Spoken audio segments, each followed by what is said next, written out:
Halo, ketemu lagi dengan Rojali. Di awal minggu ini tentunya merupakan hari yang perlu disyukuri.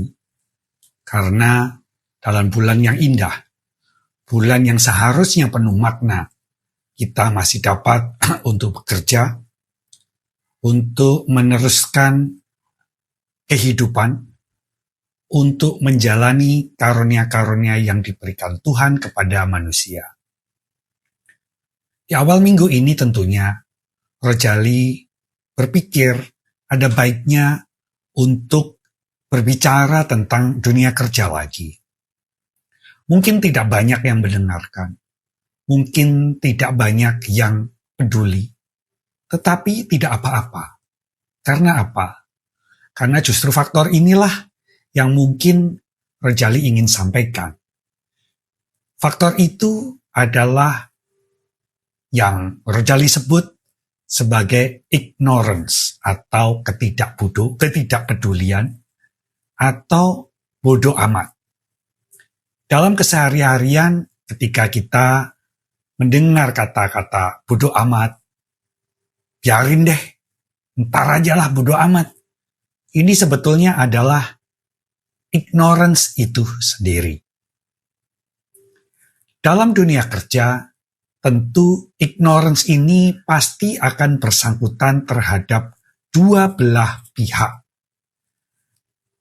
Pihak yang pertama adalah pihak perusahaan atau pemberi kerja serta manajemennya. Dan pihak yang lainnya adalah pihak karyawan yang setiap hari diharuskan dan memang menjadi kewajiban dan tanggung jawab dari karyawan untuk menjalankan tugas-tugas sesuai dengan job description-nya dan akan lebih baik kalau sesuai dengan SOP atau standar operating prosedurnya. Kalau ada. Kenapa kalau ada? Karena banyak yang bisa bicara tetapi tidak tahu makna SOP yang sesungguhnya, bahkan tolok ukurnya apa, mereka kebingungan sendiri. Bukan bagian HRD-nya, tetapi bahkan sampai kepada pemilik perusahaan terutama di perusahaan family business, mereka juga bingung mengenai hal itu. Sehingga terjadilah ignorance itu sendiri.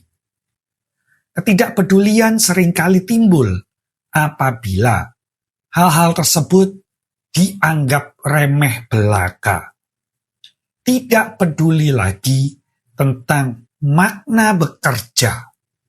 Tidak peduli lagi tentang bagaimana pentingnya kesehatan mental baik bagi karyawan maupun baik manajemen dan juga pastinya pemilik perusahaan. Menjalankan bisnis bukan hanya sok-sokan. Menjalankan jabatan juga bukan tentang untuk memanfaatkan otoritas dari jabatan yang menjadi tanggung jawabnya. Jadi misalnya, kalau di musim sekarang ini pasti sudah banyak yang berandai-andai, berpikir, melamun, berharap tentang THR. Banyak di media massa pun sudah diberitahukan bahwa THR akan dibagikan either 7 hari sebelum hari H atau 10 hari sebelum hari H, dan sudah wajib dibayarkan penuh, tidak boleh dicicil lagi. Tetapi pada kenyataannya masih ada pemilik perusahaan atau manajemen sebuah perusahaan yang berpikir, ya bodo amat dibayar pakai apa. Kalau mau dilaporkan ya laporkan saja. Jadi terjadi ignorance hal itu. Pun ketika ditanya bagian keuangan atau HRD, Pak, liburnya mulai kapan dan dibagi THR-nya itu kapan? Nah, ini juga lucunya, bukan lucunya sih, ngeselinnya, bahkan ada yang tidak menjawab juga.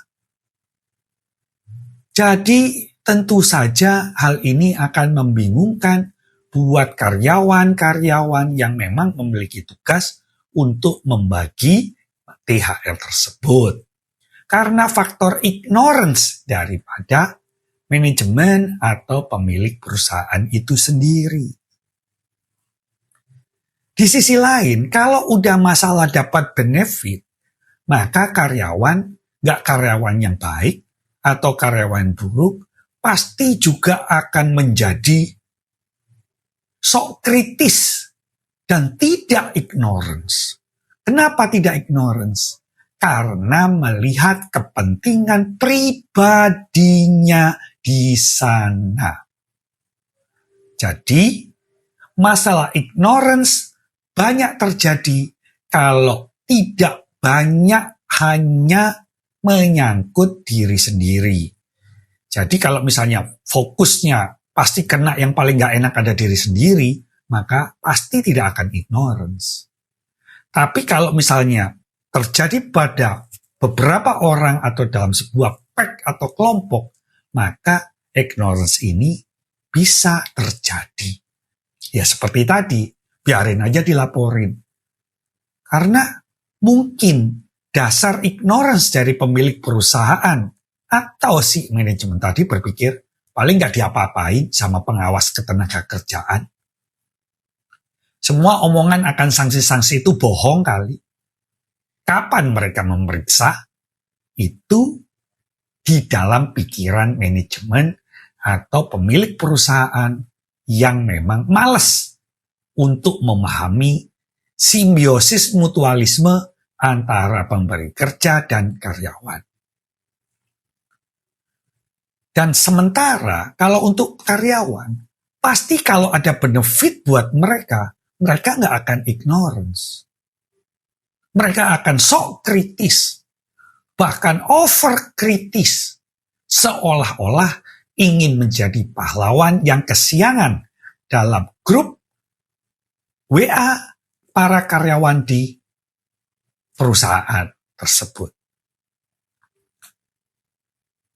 Sama seperti kalau misalnya semakin jarang orang bilang permisi, semakin jarang orang berbilang terima kasih.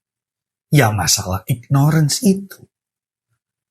Orang lebih sibuk memikirkan apakah alien itu ada atau tidak, daripada berpikir dan menemukan solusi bagaimana membentuk budaya yang lebih beradab. Sehingga fakta-fakta ignorance ini pun berubah menjadi kepedulian yang didasari dengan kasih bagi segenap manusia dan bangsa. Ini menjadi penting. Kenapa? Karena agar puasa ini memberikan kita sebuah pesan moral yang efektif bahwa menjadi manusia, apapun jabatannya, tidak perlu menjadi ignorance. Apalagi kalau misalnya para orang yang mendapatkan tugas dan mendapatkan sebuah amanat, kalau masih asal Bapak senang, asal kelihatan ada, tanpa memprediksi solusi yang terukur, bukan hanya memprediksi, tetapi menjalankan solusi-solusi yang terukur, maka tentu saja semua ini akan sia-sia belaka. Oleh karena itu, di awal minggu ini, kalau kalian para karyawan dan pekerja, jangan menjadi ignorance dan mementingkan diri sendiri, karena hanya akan merugikan dirimu sendiri. Sedangkan untuk para manajemen dan pejabat maupun owner perusahaan, jangan sombong, jangan pongah, jangan ignorance. Harus hidup lebih penuh dengan kepedulian agar kita lebih diberkati dan diberikan sebuah rahmat yang berlimpah berlimpah. Mohon maaf kalau ada kata-kata yang salah. Mohon komen di bawah ini. Sampai ketemu lagi. Salam Rojali.